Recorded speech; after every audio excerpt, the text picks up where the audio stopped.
झारखंड के चुनाव में हेमंत बिश्व शर्मा ने भी बहुत मेहनत की थी, लेकिन बीजेपी को वो कामयाबी नहीं दिला पाए।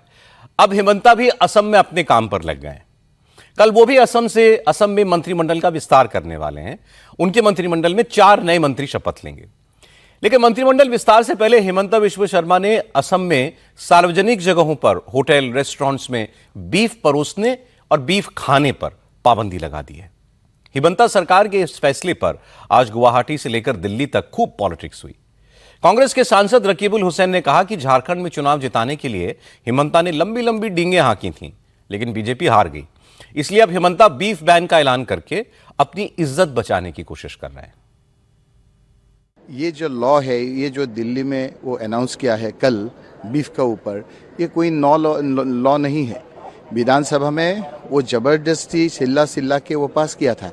वो अभी ज़रूरत क्यों हो गया दिल्ली आके ये कहने का? कल दिल्ली से वो वीडियो कॉन्फ्रेंसिंग के जरिए वो कैबिनेट किया। क्या ज़रूरत था दिल्ली में करने के लिए? ये है झारखंड के लगा हुआ है।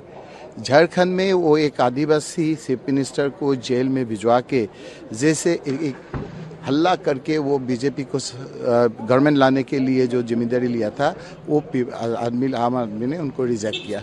वो रिजेक्ट करने का बाद उनका सभी जो है ना, वो सभी दिल्ली में बिगड़ गई है। अभी आप इलेक्शन का बाद पहला आप दिल्ली में आए हैं, बीजेपी लोग भी उनका खिलाफ है। इसीलिए आम आदमी का मन डाइवर्ट करने के लिए ये इशू दिल्ली में उठाया। हम कम से कम उसका जो जाल है उसमें फंसने वाला नहीं है। लोकसभा में कांग्रेस की डेप्यूटी लीडर हैं गौरव गोगोई, असम से ही आते हैं।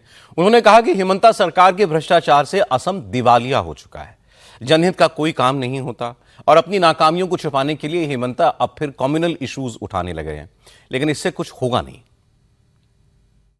जो शर्मनाक हार झारखंड में हुई, उस हार को छुपाने की ये साजिश है। मुझे तो ये भी सुनने में आया है कि झारखंड के राज्य के जो बीजेपी के नेता है वो हेमंत बिश्व शर्मा जी से दुखी है क्योंकि उनको नज़रअंदाज किया गया।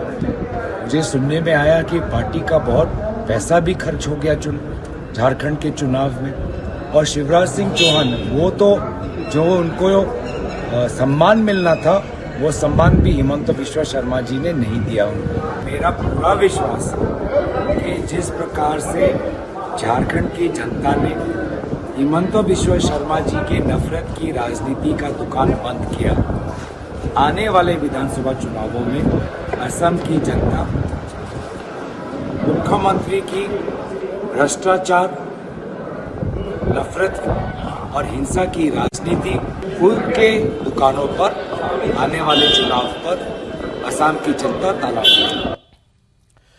वहीं केंद्रीय मंत्री गिरिराज सिंह ने बीफ बैन को लेकर हेमंता शर्मा का बचाव किया। गिरिराज ने कहा कि हेमंता ने तो नेहरू की गलती सुधारी है। अगर 1947 में ही नेहरू ने बीफ बैन कर दिया होता तो आज इसकी जरूरत नहीं पड़ती। ये तो नेहरू का दुर्भाग्यपूर्ण है। नेहरू ने ये कुकर्म किया। उन्होंने, नेहरू जी ने, हम नेहरू क्यों कहें, हमसे बड़े थे, कुकर्म भले उनसे बड़ा था, लेकिन नेहरू अगर 47 के अंदर ही ये सब कर दिए होते तो आज हेमंत बिश्व शर्मा को नहीं करना पड़ता। हेमंता सरकार के फैसले को समाजवादी पार्टी ने संविधान के खिलाफ बता दिया। समाजवादी पार्टी की सांसद इकरा हसन ने कहा कि असम में पब्लिक प्लेसेस पर बीफ बैन जनता के अधिकारों के खिलाफ है। इकरा हसन ने कहा कि असम की बीजेपी सरकार अब लोगों से उनकी पसंद का खाना खाने का हक भी छीन रही है। ये राइट टू फ्रीडम का उल्लंघन है और अगर इस तरीके से सरकारें निजी जीवन में हस्तक्षेप करने लगेंगी तो हम एक डेमोक्रेसी नहीं, हम फिर एक तानाशाही के उस पर चले जाएंगे और वही भाजपा की सरकारों की कोशिश रही है। तो मुझे नहीं लगता ये सही है।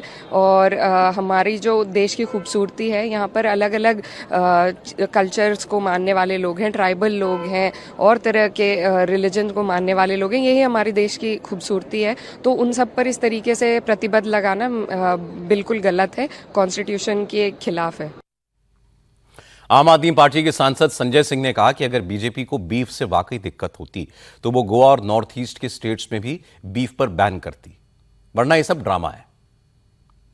अरे केंद्र सरकार के बीजेपी के मंत्री कह चुके हैं कि वो बीफ खाते हैं। पहले उनका बीफ तो रुकवाएं। ये खाली ऐसे ड्रामा करने से अरुणाचल में, मेघालय में, गोवा में कहेंगे बीफ की कमी नहीं होने देंगे, बीजेपी वाले कहते हैं कि बीफ की कोई कमी नहीं होने देंगे, तो असल मुद्दे से ध्यान भटकाने के लिए सब करते रहते हैं। हिमंता विश्व शर्मा के इस फैसले की चर्चा तो खूब हो रही है, सियासत भी चल रही है, लेकिन एक बात समझ में नहीं आई। असम में गौ हत्या पर पाबंदी पहले से है और यह कानून हिमंता विश्व शर्मा ने ही बनाया था, तो फिर होटल और रेस्टोरेंट्स में बीफ मिल कैसे रहा है? और अगर नहीं मिल रहा है तो फिर इस पर बैन लगाने की जरूरत क्यों पड़ी है?